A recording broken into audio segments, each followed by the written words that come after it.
کہ اکثر مسجد میں نماز بھی پڑھتا ہوں اور وہاں پہ جو دعا مانگی جاتی ہے اس دعا میں یا رسول اللہ انظر حالنا کا لفظ بھی بولا جاتا ہے. پہلے ربنا آتنا فی الدنیا حسنہ وہ دعا پڑھی جاتی ہے اور اس کے فوراً بعد ہی شاید یہ دعا ہوتی ہے. میں نے ایک امام مسجد سے یہ کہا کہ یہ جو آپ کہتے ہیں یہ شرک ہے. اس کی وجہ یہ کہ نبی صلی اللہ علیہ وسلم کا ارشاد ہے کہ دعا جو ہے وہ عبادت ہے اور عبادت صرف اللہ ہی کی ہو سکتی ہے. لیکن ان کا جواب یہ تھا اور مجھ سے انہوں نے تقریباً کوئی آدھا گھنٹہ بحث بھی کی اس حوالے سے. وہ کہتے ہیں جی کہ نہیں ہم نبی صلی اللہ علیہ وآلہ وسلم سے مناجات کرتے ہیں اور اس لیے یہ دعا نہیں ہے, اس لیے یہ شرک بھی نہیں ہے. تو اس حوالے سے آپ سے یہ پوچھنا تھا کہ یہ جو مناجات ہے یہ کیا چیز ہے؟ یہ مناجات تو پہلے ان سے آپ یہ سوال کرتے ہیں, وہ دعا صرف اللہ ہی سے. ایک مجھے ریسرچ پیپر دے دیجیے آپ. یہ جو مناجات کا ان کا کانسیپٹ ہے وہ مناجات کیا کہتے ہیں, اس سے کیا مراد وہ لے رہے ہوتے ہیں؟ مناجات سر جو میں نے حدیث میں پڑھا ہے اس میں تو دعا ہی ہے. دعا ہی ہے نا, وہی تو میں کہہ رہا ہوں جی. آپ جو ہے وہ نام کچھ بھی رکھتے ہیں, مسئلہ یہ ہے کہ مناجات جو ہے وہ دعا ہی کو تو مناجات کہا جاتا ہے.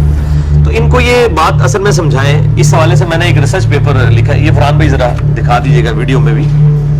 یہ میرا ریسرچ پیپر ہے دعا صرف اللہ ہی سے. الحمدللہ یہ ہزاروں لوگوں کی عقیدہ توحید کے حوالے سے اصلاح کا سبب بنا ہے. اور اسی پہ میرا ایک لیکچر بھی ہے, مسئلہ نمبر 3, دعا صرف اللہ ہی سے. اور اس حوالے سے جتنے یہ دھوکے دیتے ہیں, ان کے اشکالات ہیں کہ جی ہم یہ توسل کے طور پہ کر رہے ہوتے ہیں اور ہم وسیلہ مان رہے ہوتے ہیں اور یہ مستقل بذات غیر مستقل بذات اور اس قسم کی جتنی وہ تفریقات کرتے ہیں وہ سارے وسوسے میں نے الحمدللہ اس میں سیٹل کیے. مناجات والا جو معاملہ ہے ان سے کہیں کہ نبی صلی اللہ علیہ وآلہ وسلم نے کلیئر کٹ جب یہ بات ارشاد فرما دی, جس حدیث کی طرف آپ نے اشارہ کیا وہ اس میں نے ڈالی ہوئی ہے. جامعہ ترمذی میں کتاب الدعوہ چیپٹر میں انٹرنیشنل نمبر کے مطابق 3372 ہے, اور سنن ابی داؤد میں کتاب الصلاح چیپٹر میں انٹرنیشنل نمبر کے مطابق 1479 ہے کہ آپ صلی اللہ علیہ وآلہ وسلم نے فرمایا الدعاء هو العبادہ, دعا ہی تو عبادت ہے. اگر دعا عبادت نہیں ہے تو اور پھر کون سی چیز عبادت ہے؟ یعنی اس لیے آپ دیکھیں دعا اتنی امپورٹنٹ عبادت ہے کہ اللہ تعالیٰ نے ایاک نعبد و ایاک نستعین, اے اللہ ہم صرف تیری عبادت کرتے ہیں اور غائب میں مدد کے لیے صرف تجھی کو پکارتے ہیں. ایک تو ظاہری اسباب ہے وہ تو آپ لے سکتے ہیں, کافر سے بھی لے سکتے ہیں, وَتَعَامَنُوا عَلَى الْبِرِّ وَالتَّقْوَى وَلَا تَعَامَنُوا عَلَى الْإِثْمِ وَالْعُدْوَانِ. لیکن ایک ہے کہ آپ ہستی سامنے موجود نہیں ہے اس طریقے سے اور آپ اس کو پکار رہے ہیں. مثلا میں آپ کو کہتا ہوں مجھے پانی پلا دیں تو ٹھیک ہے, لیکن آپ فیصلہ آباد میں بیٹھے ہیں اور میں کہتا ہوں انجینئر صاحب مجھے پانی پلا دیں, انجینئر صاحب مجھے پانی پلا دیں, چاہے آپ زندہ ہیں یا مردہ ہیں. جب میں آپ کو یہ سوال کر رہا ہوں یہ غائب میں پکارنا ہے, یہ ایاک نستعین کی وائلیشن ہے اور خالصتاً شرک ہے. اگر یہ شرک نہیں تو اور کون سا شرک ہے؟ اور اس حوالے سے میرا ایک یوٹیوب کے اوپر کلپ بھی چڑھا ہوا ہے, مفتی اکمل صاحب کے شیطانی دھوکے کا جواب. وہ کہتے ہیں آپ امی سے روٹی مانگتے ہیں تو یہ بھی شرک ہو گیا, اللہ سے مانگنی چاہیے. اور بھائی اللہ نے کہا ہے کہ اسباب اختیار کرنے ہیں, تو یعنی دو چیزوں کو مکس کر دیتے ہیں. تو یہ جو آپ نے حدیث بتائی جو ترمذی اور ابو داؤد کا میں نے حوالہ دیا, اس میں آپ صلی اللہ علیہ وآلہ وسلم نے فرمایا الدعاء هو العبادہ, دعا ہی تو عبادت ہے. اور پھر آپ نے اپنی بات کی دلیل میں سورۃ المؤمن کی آیت نمبر 60 تلاوت کی, اعوذ باللہ من الشیطان الرجیم, وقال ربکم ادعونی استجب لکم, اور تمہارے رب نے یہ بات ارشاد فرمائی کہ اے میرے بندو مجھ سے مانگو میں تمہاری دعا کو قبول کروں گا. ان الذین یستکبرون عن عبادتی, بے شک جو لوگ میری عبادت میں تکبر کرتے ہیں. یعنی بات ہوا دعا مجھ سے مانگو اور ذکر کیا ہوا جو عبادت سے تکبر کرتے ہیں, یعنی دعا مجھ سے نہیں مانگتے, دعا میں تکبر کرتے ہیں, اکڑ خانی دکھاتے ہیں, مجھ سے نہیں مانگتے. سیدخلون جہنم داخرین, ایسے لوگوں کو میں ذلیل و خوار کر کے دوزخ میں داخل کروں گا. دنیا کے بادشاہ دنیا کے امراء سے مانگا جائے تو وہ ناراض ہوتے ہیں, اللہ کہتا ہے مجھ سے نہیں مانگو گے میں ذلیل و خوار کر کے دوزخ میں داخل کروں گا. تو اس آیت کو آپ صلی اللہ علیہ وآلہ وسلم نے سورہ المؤمن کی آیت ہے, اور آپ صلی اللہ علیہ وآلہ وسلم نے اپنی بات کے ثبوت میں یہ آیت پڑھی. اس سے آپ نے کلیئر کٹ بتا دیا کہ دعا عبادت ہے اور پکارنا, اور وہ بھی غائب میں مدد کے لیے پکارنا. ایک ویسے پکارنا ہے اگر کوئی مطلب جو مناجات اگر اس حوالے سے کوئی کر رہا ہے کہ آپ صلی اللہ علیہ وآلہ وسلم سے اپنی محبت کا اظہار کر رہا ہے نعتیہ اشعار کے اندر, جس میں آپ کو پکارنا نہ ہو مدد کے لیے, استغاثہ نہ کر رہا ہو, صرف محبت کا اظہار کر رہا ہو, یعنی وہ کہتا ہے جی لبیک یا رسول اللہ, اس حوالے سے کہ یا رسول اللہ صلی اللہ علیہ وسلم آپ کے مخالفین کے مقابلے پہ میں آپ کا غلام حاضر ہوں, آپ کی طرف سے دفاع کروں گا, اور نبی صلی اللہ علیہ وآلہ وسلم سے اپنی محبت کا اظہار اس حوالے سے کرتا ہے، اور یہ نیت نہیں کرتا کہ وہ لبیک اللہم لبیک کے مقابلے پہ ہے یا آپ کو ادھر مدد کے لیے پکار رہا ہے، صرف اپنی ایک محبت اور اظہار عقیدت ہے تو ٹھیک ہے۔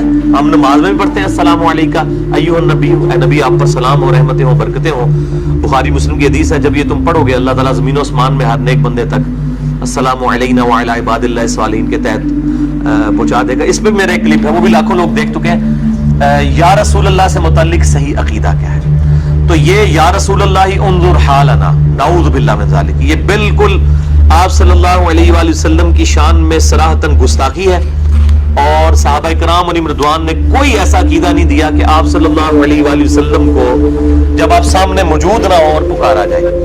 ایک ہے آپ سامنے موجود ہے تو ہم اپنے سارے مسئلے آپ کے پاس لے کے جائیں گے۔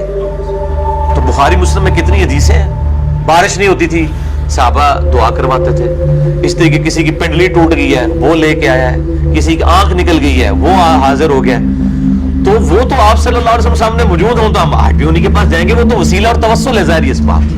لیکن یہ کہیں صحیح سند سے ثابت نہیں ہے کہ آپ صلی اللہ علیہ وآلہ وسلم کی قبر مبارک پہ جا کے کسی نے کہا ہو کہ یا رسول اللہ ہم دنیا میں بھی آپ سے دعا کرواتے تھے تو اب آپ سے استغاثہ کرنے ہیں تو آپ اللہ کے حضور دعا کریں تو بارش نازل ہو جائے۔ اس حوالے سے ایک وہ المصنف ابن ابی شیبہ سے پیش کرتے ہیں، اس میں آمش مدلس ہے اور ان سے روایت کر رہے ہیں۔ وسیلہ اور توسل پہ میرا مسئلہ نمبر 43 موجود ہے، اس میں میں نے یہ ساری چیزیں ڈیٹیل کے ساتھ بتائی ہیں۔